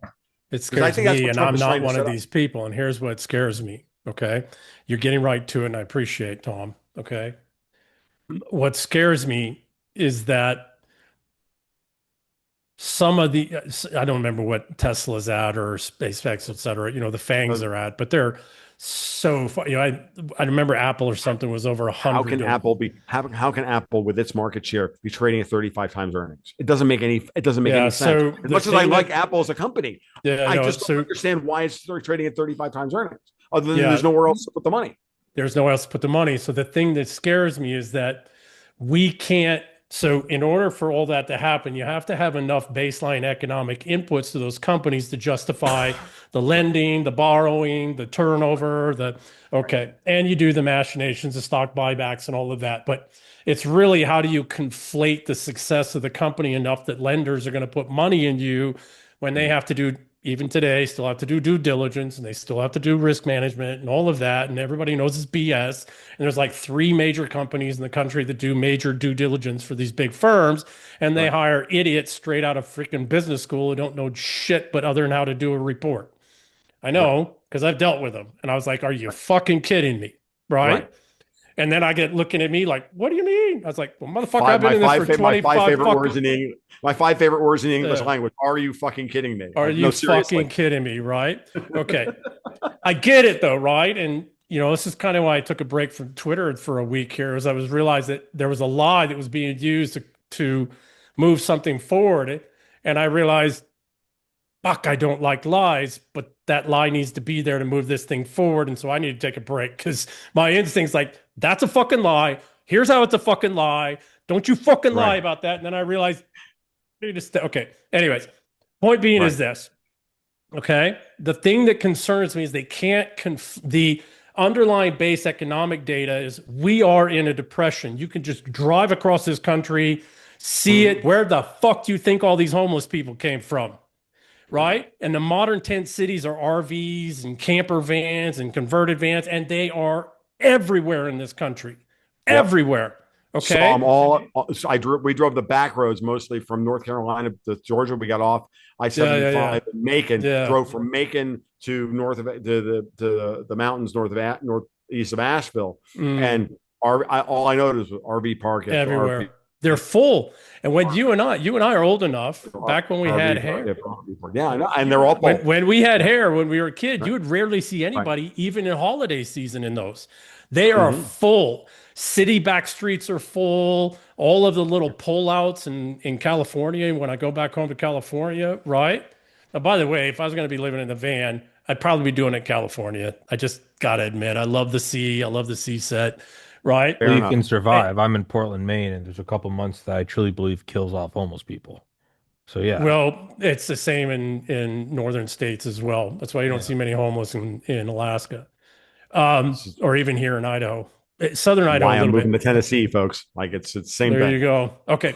So point I'm getting at though is this: is that we can no longer mask and hide the depression. So those and because we're seeing in company reporting, right? They don't even have the base economic data to justify the illusion, the lie, to give these that then sets off the whole sequence of things that allow for a 25, 35, 100x freaking valuation. Okay, that's one. And then the continued borrowing against that valuation, because that continued borrowing keeps the banks and everything afloat, right? And the stock price up and all the retirement funds. Okay, got it. The thing that concerns me ludicrously is how easily, and I'm watching it, Bitcoin's valuation and cryptocurrency valuations are manipulated because it's all algorithms. And what got us to this is exactly what I participated in helping create algorithmic and high frequency trading. That's how we got here. And it's way too easy to do with cryptocurrencies. And now what do you do when you can't? What do you do when you can no longer conflate the valuations of stocks and listed securities? You find another asset class, and then you legally open up for mom and pops and retirement funds and institutionals to invest in that asset class. Okay? It works for a period of time. Maybe you can do that once or twice, but to your point with COVID, I'm going to kind of take that one out because that was a banker's, theft of the common. That wasn't a asset theft of the common. Sure. It shut down a lot of small businesses, et cetera. But point being is that I have seen two great asset theft systems, two great thefts of the common in my life, the dot-coms and then the GFC. And I'm looking at and both of them follow this exact same pattern. Yep. Regulations were put in place. Asset classes were opened up to the, for all intents and purposes, the retail investor through the structure of the institutional. And then asset values were dramatically raised up and all these clever kinds of business, like you were saying, the biggest liars on the face of the planet are all the business, Financial Times and CNBC and everybody else. Right? everything I'm seeing and the thing that I heard today is like, motherfucker, I saw that in 2006 when they were putting that shit in place that led to, well, it was before 2006. Okay. And it's the same shit I saw in 94 through 96. Okay. It's two things. There's one thing that's who's against crypto fundamentally. Me, but No. I don't know exactly the No. the context of your question. The European Union, the ECB. Well, they want a CMB. They want something they can control. Yeah. Right. Right. They don't want they don't want a bearer asset. I agree that Bitcoin's price is managed and manipulated. I'm Totally not manipulated. not going to argue that point at all. But the question is the same thing with gold. Gold's price is absolutely manipulated in every way. So is silver, so is platinum, so is everything else. Mostly they're pushed down.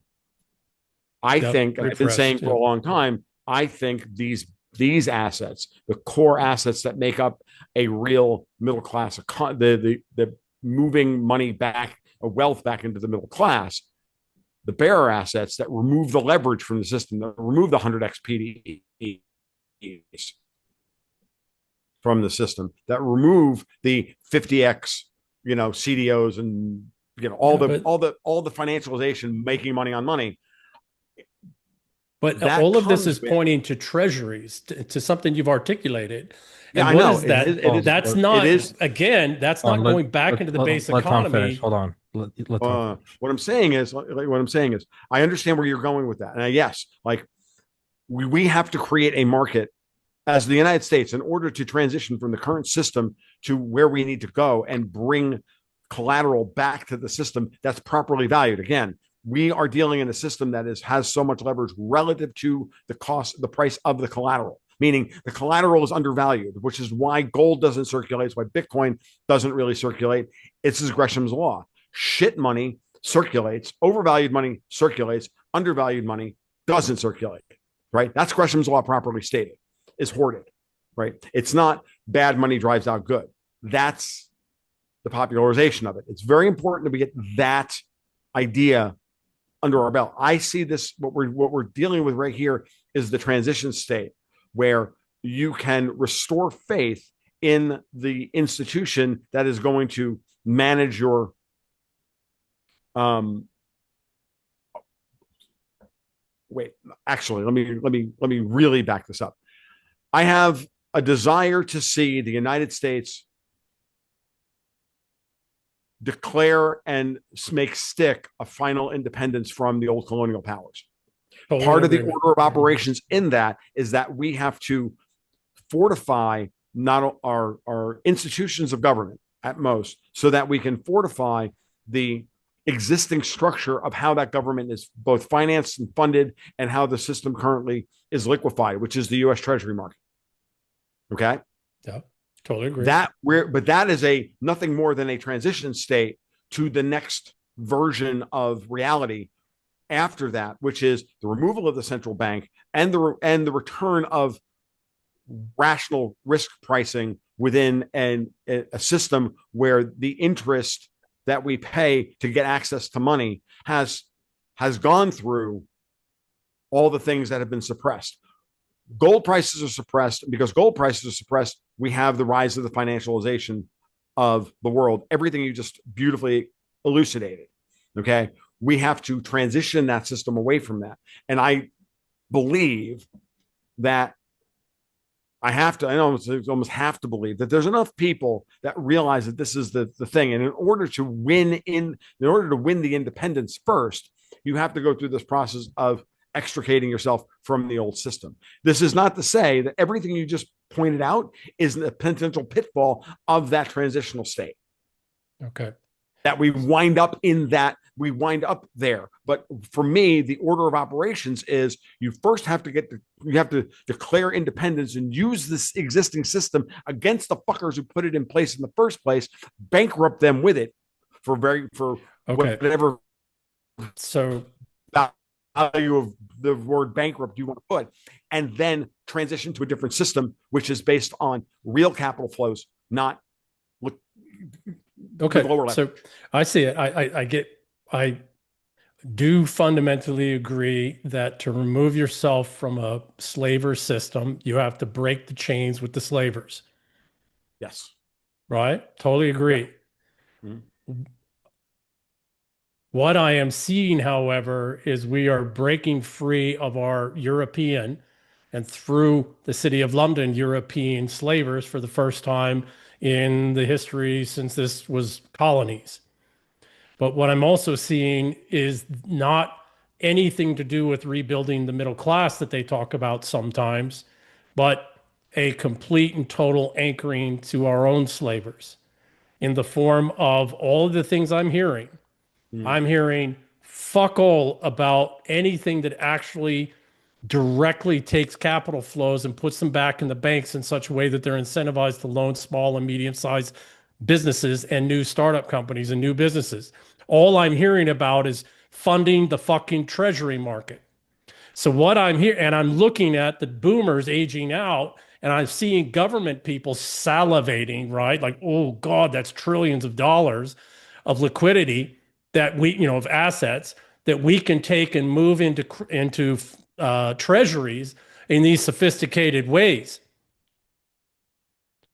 That's not We anything whatsoever to do with rebuilding the actual fundamental economy in the United States. That's just supporting the government ad nauseum.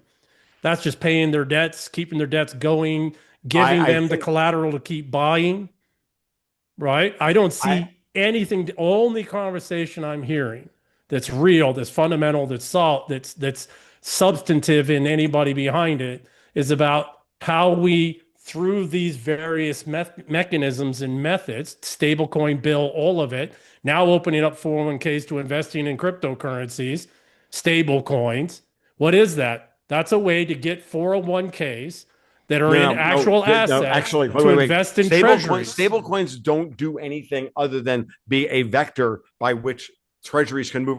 I This is totally important. get it, but Yeah. Now that means foreign capital that was driven offshore for 70 years can come back in at par, and this is I important get because that. that's going to rebuild the manufacturing base of the middle How? class How? because the money will be invested here. You In bring what? Treasuries? no, no. They're bringing their treasuries home, converting them into a domestic stablecoin to be used to build, to then invest and build factories with. You take the reserves of the foreign central banks and you remove, and the sovereign wealth funds come back into the United States at par. I Otherwise, you're don't. paying a tariff Okay, so rebuild factories. and You have a rebuild. collapsing population with decreasing consumption. You also have two and a half generations that are at peak consumption. There's really not much more they want to buy or need because we accelerated consumption for the last 40 years. And then you've got the younger You've got a millennials and the generation Gen behind us Z that who can't afford a who house. have no who You've have got you've got to no lower so the cost of you've got to lower the cost of. So what are we talking about? We're you're talking go- about taxes, getting rid of the regulations, getting rid of the cost of government in order what to have that money stay totally at home. totally agree with that. But again, back to something I said earlier, what did Congress do with all the findings from Doge? Said fuck you. And then they increased spending. Now I get a little bit of increased No, they spending. didn't I'm not increase. one of Actually, these, they et didn't cetera. really increase spending because the government's actually spending a lot less. Like the Treasury just reported, they spent $200 billion less in June than they did in May. Hang on a We're not second. talking. No, like realistically, is what's in the budget and what actually gets spent are two different things. They've already started cutting spending at in ways of hundreds of billions of dollars already. They've already done this.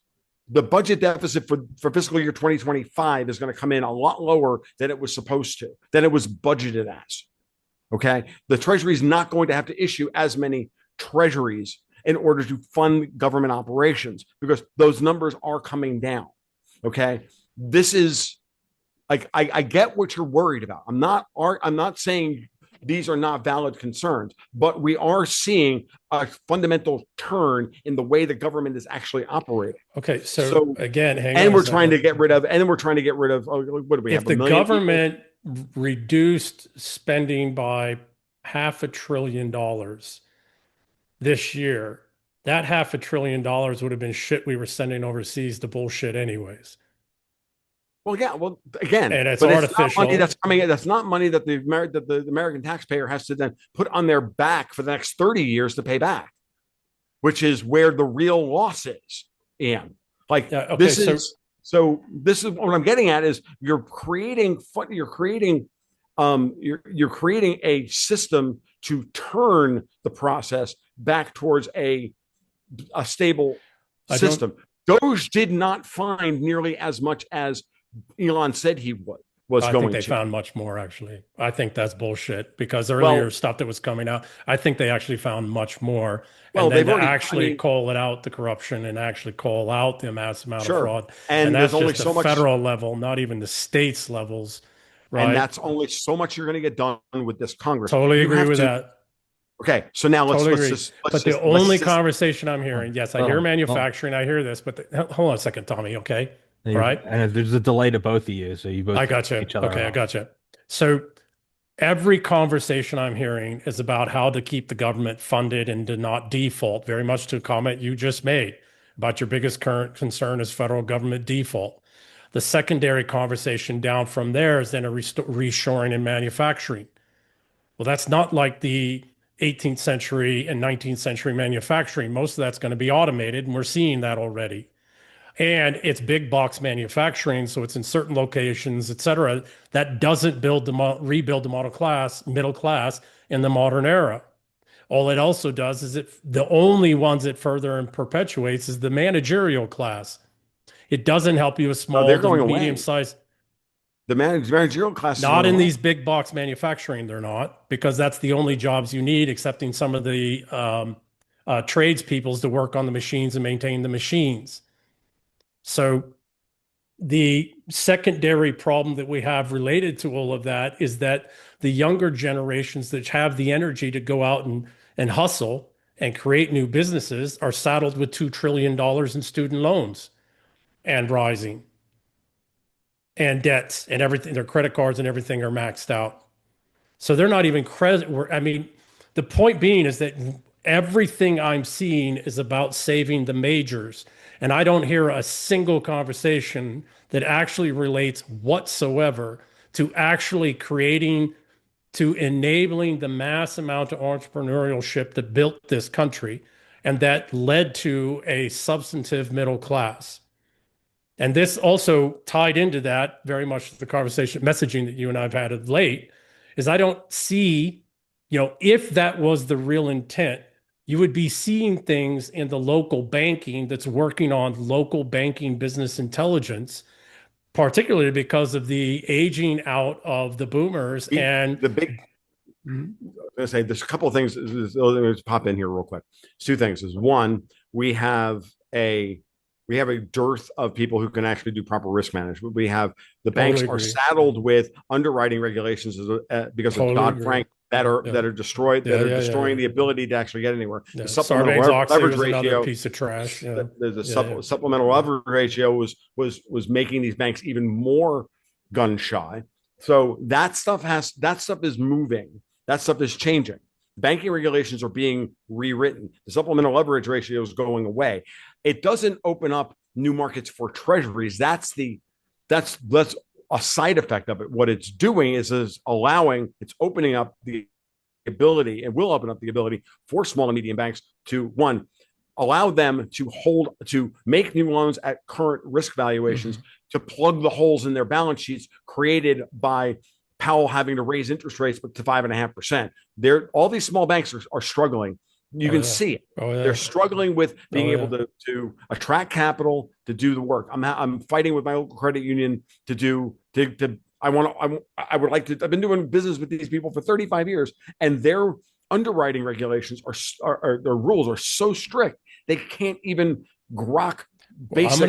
I'm gonna give you a separate piece there coming from banking, having been in banking. Let Tom they can't even they have rules that are so onerous they can't take a guy like me who has very little debt and very high cash flow, and I can't get a freaking loan. I was talking to a friend of mine the other night, and he's like, can't get a small business loan, and he's worth 7 figures.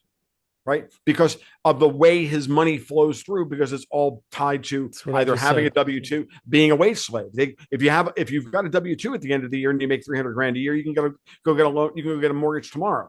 You're self-employed, running a small business. Oh no! Now you got to like show them your ass and give them 4 years worth of stable income, right? And that part of that comes from one, Dodd-Frank, which was, I think, designed from the ground up to create this mess, and then two, the SLR is another problem that is now gone because they've redone that. No longer do banks have to hold supplemental reserves against their treasury reserves. So not only do they have to hold reserves against their deposits, they got to hold treasuries against their deposits, then they got to hold extra reserves against their treasuries holdings, which is dumb. Regardless of whether you think that the Black-Scholes equation is correct or not, and that R star is the U.S. 1-year treasury is the risk-free rate. Forget all that. What's important is that the entire world runs on this system as of right now, and our banks are being throttled, or have been up until this point throttled. So part of why we've seen this roll up of capital into the major banks. Why the fuck is my credit union locally having to compete with JP Morgan Chase for a car loan?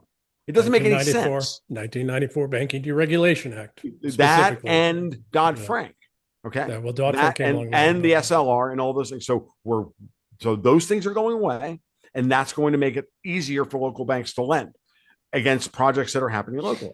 And yet still, now I happen to be in Florida, certainly in an area of Florida that's now the next layer of rotation of capital to see it boom as money flows, as overpriced houses, people in overpriced houses in South Florida moving into North Florida, right? Because it's cheap here, relatively speaking, and now they can build that out. So the big question is, again, am I seeing new tire shops go up? Yeah, everywhere. Am I seeing new, urgent care centers go up in my home? Yeah, everywhere. Am I seeing those things happen? Absolutely. Those are small businesses, HVAC guys, and all of this. The real question, the real worry is the fucking private equity vultures going in and buying up all of these fucking successful small businesses, rolling them up, and then pulling a Joanne Fabric on them. That's what I'm worried about more than anything else. Totally agree. So totally agree. I mean, with the banks, I don't think we're going to solve all the problems today, but you highlight some of them, and if some of them improve. My argument from the beginning about all of this is that we, as the United States, because the world looks to us, if we start the process of righting the ship, they will support us because all they want from us is to stop acting like fucking retards and spending 7% more 7% more GDP every year in the government than we take in, which makes no goddamn sense. They just want us to stop acting like retards. The money will flow back in and start the rebuilding. My argument actually, as of right now, with the whole T-Fangs thing that I brought up earlier, to say that overvaluation of the Mag 7, okay, means that reversion to the mean, if the right infrastructure is put in place, is going to flow into the Russell 2K. And we're going to watch the Russell 2K from here on out outperform the Dow, the S&P, and the NASDAQ. If this is being done wrong, you'll see the three major indices outperform the Russell 2K in perpetuity, which is how it's been for the last 15 years. The Russell 2K has been crushed relative to the major indices. There's a classic example of everything you're just talking about. So the proof is in the markets, because the markets will eventually sniff this shit out. And if the money starts to flow back into the Russell 2K and even the Wilshire 3000, then we know we're looking at a fundamental shift in the way capital is actually being distributed in the United States. Fair? Over the last 30 years, local and regional banks have lost any amount of semblance of business experience and knowledge, business intelligence. It's all become financial intelligence. The only entities that I see that, and this has only been in the last 5 years or so that they've shifted gears to this, that do have, business intelligence, which goes beyond just, risk analysis and risk mitigation to relationships, relationship depth, politics, all the local things that are necessary for successful business. The only ones that I see that are doing that is a small number, although growing a little bit, right? Expanding of family offices, not the banks. I don't see the banks. I don't hear the banks. I was in banking in the 90s. I still have friends in banking. I Right. don't, all I hear them doing and see them doing is figuring out, and I agree with Sarbanes-Oxley, or with Dodd-Frank. Before that was Sarbanes-Oxley, where they went after accounting and screwed Mm-hmm. that all up, Yep. right? Like you couldn't have Dodd-Frank if it wasn't for Sarbanes-Oxley initially, Agreed. right? Agreed. And not to say that there wasn't a couple things in SOX that were pretty good actually, but Sure. then they masked that with everything else. But you know, most of what I'm seeing and hearing from the banking world is just how do they navigate and save their bank in all the changes that are happening, and almost fuck all to do. Very much what you're saying, and I've done it myself. I've got Mm. my own companies. I've had my own companies for 20 some odd years. It's almost impossible to get a loan, or I Mm. got to give up, freaking DNA sample for my daughter. So, I mean, it's so Right. ludicrous the amount of shit you have to go through. And then first off, it's like, I kind of structured all this stuff, though. I don't have to do all of that. Right. Right? It's like Right. I would think that my cash on reserves at your firm and the cash flow would be sufficient, and all of that's valid. You can trace that down and do whatever you need to banking wise to validate that AML and KYC and all of that. It's all real and valid, but I shouldn't have to come to you with all of this ludicrously complex shit. Right? Right. So most of what I'm seeing from the banks is not anything to do with, and where do they go to people to get the business experience, that level of business experience, banking, finance, business experience, because we haven't taught it in business schools ever, right? Mm-hmm. And we haven't had anybody go into banking for the last 40 years that doesn't have a pedigree from one of the business schools. So all they know how to play is the finance game, however that changes. The only ones that I'm seeing some conversations, and again, it's only a few families out of all the families I know and the people I know that can engage with them, who are actually that are not even having the conversation, they're just doing it themselves because they're trying to find places to put their capital to work Right. that isn't these big guys and isn't this. So I don't, sadly, I think it would take 40 to 60 years. So I get the value and the importance of SOFR. I really do. Mm-hmm. Fundamentally solid. The problem is I'm not sure the banks, regional and then the local banks, et cetera, are going to have the wherewithal over the next 40 to 60 years to actually kickstart and back and support and fund and know how to coordinate and organize all of Mm-hmm. that entrepreneurial capabilities so that we can build the base up, without which none of the stuff that's happening at the higher level is sustainable. And all I hear at the higher level is how the hell do they keep themselves going? It's a fair criticism. I'm not going to argue with you, and it's a fair criticism, and I can say that you know um, from that perspective, the thing to that's what I to be honest with you, that's what I've been thinking for a long time. I've never thought that this was going to be a 5 or 10 year fix. This is Us, generational. us No, 40 to it 60 isn't. But years but to get again, there. it Yeah. it has no chance if we don't break the chain I agree with first, that. as you would put it. And Yeah, so I it's agree it's with that. absolute. And so there's two other things. One other thing I just want to bring up real quick in service of that, which is the fact that you're seeing family offices and families and small businesses trying to figure out ways to do private deals. That's actually evidence of the fact that it's two things. We see it in Russia. I was talking to somebody. I don't know if I mentioned it to you, but I remember having this conversation about private lending, and that was something Mhm. else that showed up in what they're going to offer now to allow people to open up into be able to put into their tax deferred accounts, their 401ks and whatnot, which is the access to private lending. And I'm like, well, that's actually in many ways, that's actually a good thing. And I'll explain why in a second. I'm going to use Russia as an example. When we were talking about, as always, IMF trained Elvira Nabiulina, who runs the Bank of Russia and still runs the Bank of Russia somehow, some way, somehow. I don't understand how. Probably because it's better the devil you know than the devil you don't know. She's got interest rates in Russia at 19% or 20%, whatever the hell they are now.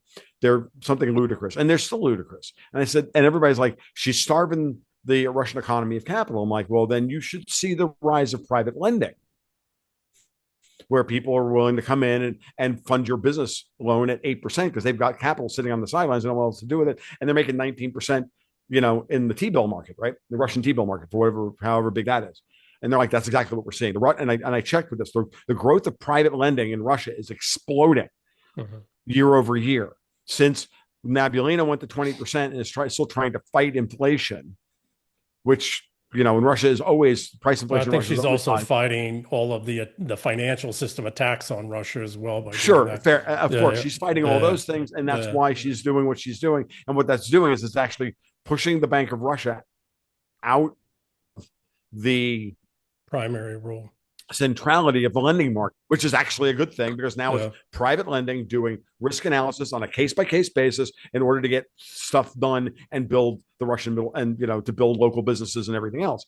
Well, we're starting to see that. We're seeing that here in the United States with Powell holding at 4.5. We're starting to see private lending try and come in and undercut the banks by a point or 75 basis points or whatever and get some of this lending done that needs to get done.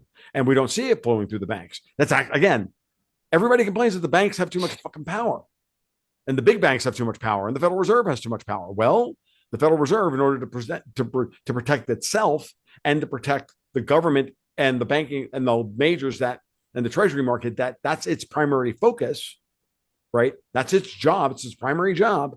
Well, then you take the good with the bad. It means that they're fighting that fight. And that means that there's an opportunity for other people outside of the normal Fed distribution channel to start building the private capital markets back up again, which is what we would like to see. That's like fewer companies are going to list on the stock exchanges, and it's going to be a hard transition. And it's also going to be, that's how you train the next generation of quote unquote bank officers, because now they're doing the actual work now. And at some point, maybe they'll transition out of building public storage units and want a nice cushy job as a risk analyst over a local credit union. I think it's how we're returning to aristocracy, multi-generational, multi-family offices.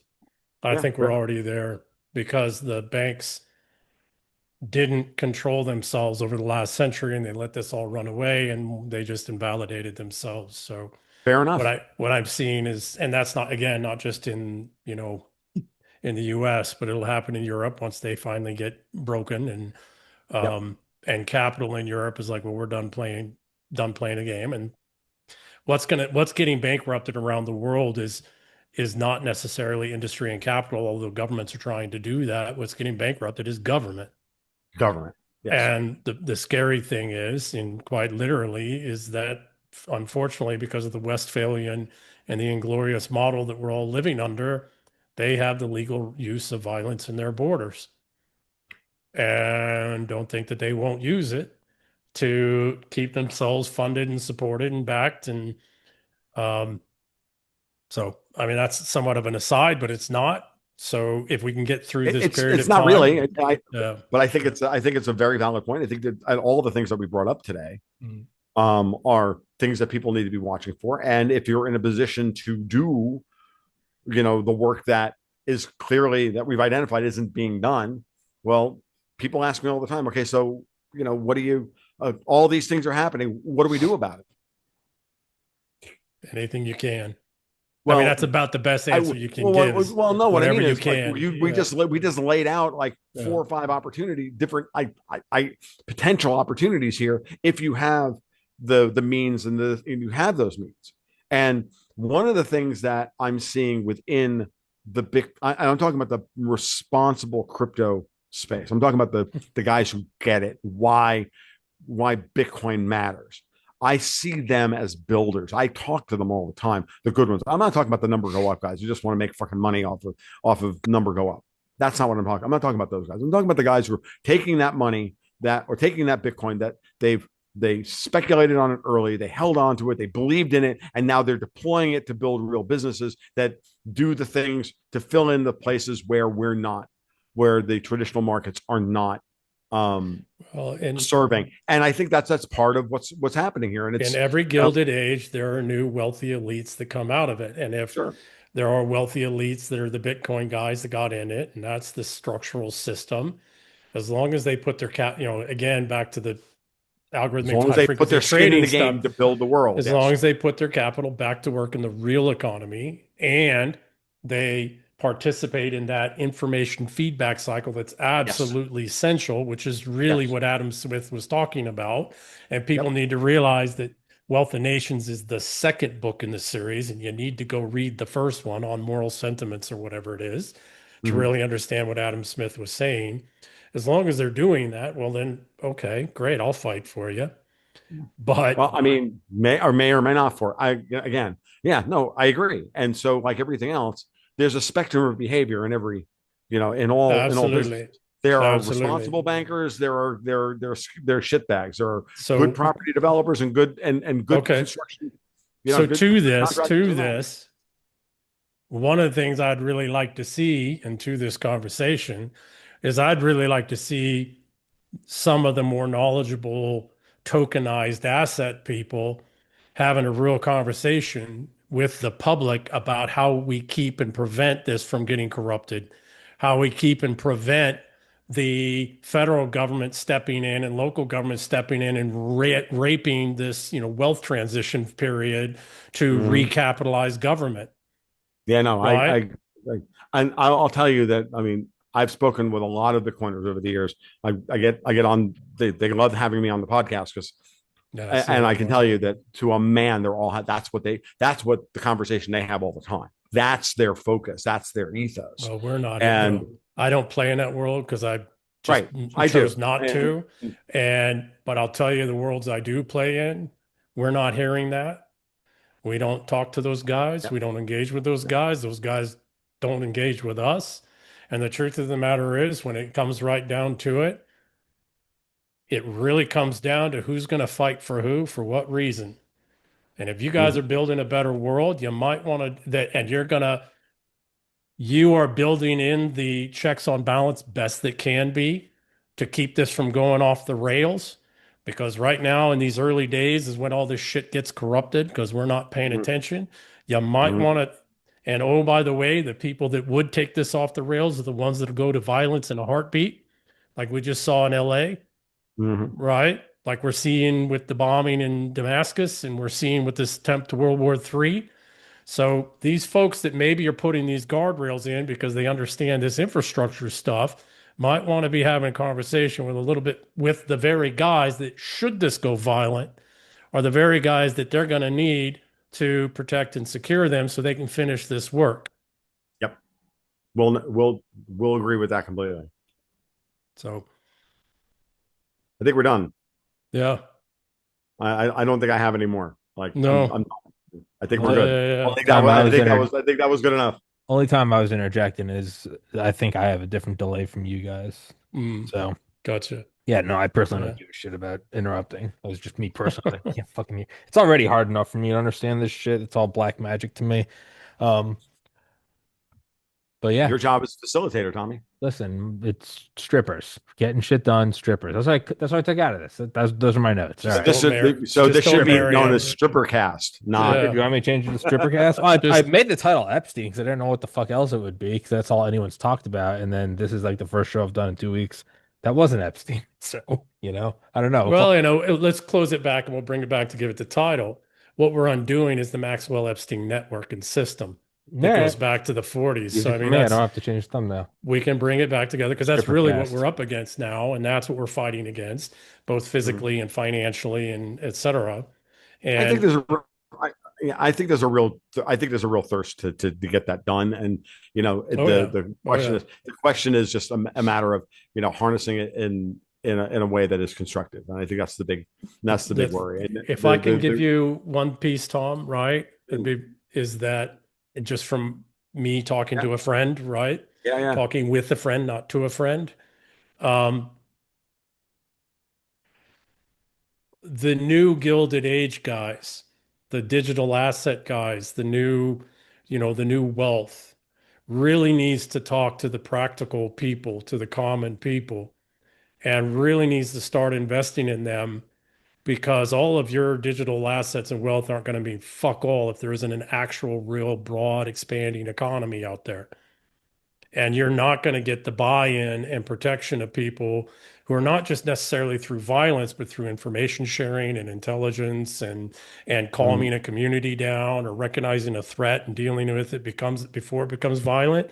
They're not going to have fuck all to do with you and your asset, whatever, if they don't have relationship with you and you haven't found a way to communicate with them in a way that they're like, and you haven't figured out how to put your money to work in them and their communities and their families so that because they're never going to fully understand all this complex. I've been in this complex space for 25 years and I barely understand any of it.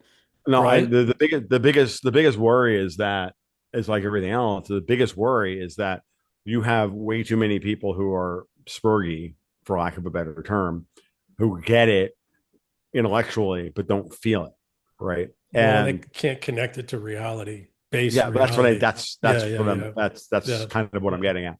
Yeah. And I think the most responsible ones do. I don't know how powerful they're ultimately going to be. And that's and when I talk to them, I make this point. I try to make this point. It's not the way you've made it today, which I think is very which is powerful and and salient. I've said this before and I'll say it again. Bitcoin was birthed as an antipode to the shit that was happening during the financial crisis. It was birthed as an ab reaction, like fuck this noise.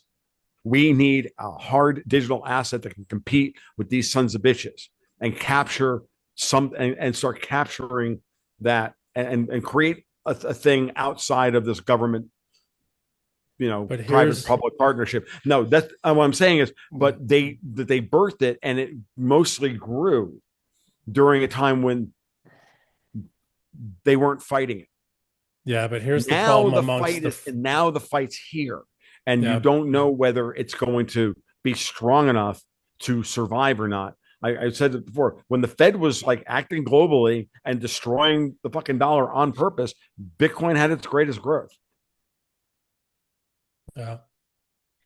So I'll leave you with this, right? Crypto and all that has greatest growth their lives, and they're going to fight fucking hard. And now we're going to find out whether it's got the ability to stand up to that or not. I don't know if it does. Here's how it stands up. Okay. Here's how it stands up.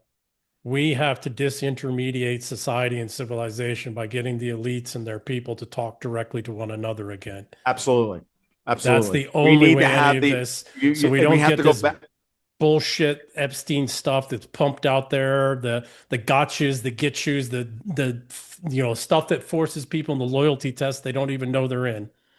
We have to get back to the factory owner lives at the big house at the end of the block from where the factory is. He lives like right down the road from the people who work in this factory. None of this shit. They're all in the fucking Hamptons, and you're hanging out in Queens, schlepping it and hoping you can buy a third bagel today. Fuck that noise. Yeah. Well, we'll wrap Spoken like a New Yorker. We'll wrap it versus Queens versus fucking Manhattan. We'll wrap it up with I was listening to Tim Dillon last night. he goes, whenever you watch a movie, you go 5 years back, 10 years back, the technology is less and less relatable. The terms are less and less relatable. And he goes, I was watching whatever, I don't know, some black and white movie.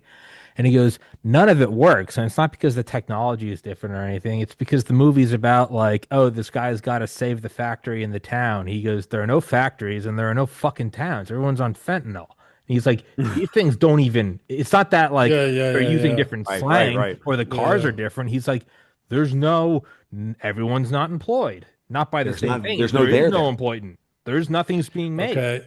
And I was just like, that's so we all need to go back to talk about a movie about a factory. We all need to go back to Gung Ho. Remember that 80s movie about the Japanese factory boss that came over and they had to work? And I think Was it Kurt Russell that was in it? Who was the no? No, it was Michael Keaton. Keaton. Michael Keaton. Yep. Yeah. Right. We all need to go back to what did he say in there? I kind of like it when my underwear is wet or something. Anyways, all right, guys. I appreciate it. That one doesn't. You know what? That was perfect. We'll just go watch the movie. No, we'll just pin it there. Don't ruin it. We'll just pin it there. I kind of like it when my underwear is wet. Just whoever's just not tuning in, you figure out what that means. For everybody watching right now, please go in the description. Please go follow them both on Twitter. You can go find their YouTubes and blogs and podcasts, Cold Goats Guns, and go join it and support the men. And yeah, gentlemen, thank you both so much for doing it on Friday afternoon. I appreciate it. Thank you, guys. Appreciate it. Thank you so much. I think Tom's internet just died. Oh, there he is. Yeah. All right. All right. Well, I think it's dying anyway, so we'll wrap it up. Gentlemen, thank you.